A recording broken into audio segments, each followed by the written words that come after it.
Априлските дождови ги поделија земјоделците. За едни, тие се добре дојдени за вегетацијата на житните култури, кои според нив сега се во фаза оформување на класот и зрното. Добро, ја мислам дека е добро. Сега баш почнаа да класат, дека треба да биде супер. По мене, па сега од тука натаму дека знам како ќе биде. Ако има умајден дожд, тоа ќе биде уште подобро. Добро се одржува, дојде во последен момент така и да може да издржат. Што значи тоа во последен момент? Што да издржи? Па да издржи, да може да напредуваат напред, беа готови пред умирање.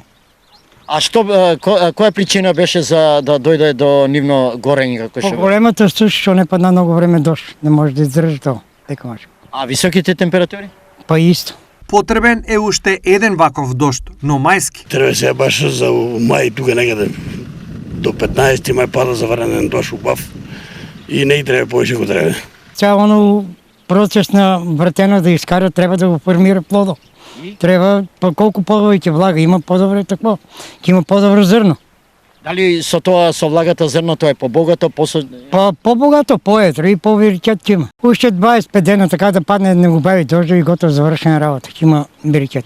За други, априлскиот дожд стигнал предоцна. Требаше порано да фане барно 115 дена. Зошто? Па што почнаа да класат више? Што значи тоа? Изгорени се. Изгорени се не. Нема нешто ќе биде, али многу ретко. Ретко ќе биде. Дали ова обилна влага нешто ќе спаси или? Тешко. Тешко да спасе, ма не верувам да спасе. Од сега па натаму дождови се клучни за житните култури, а секоја жетва под 400 килограми по декар е рамно на загуба со оглед на цената на житото и трошоците.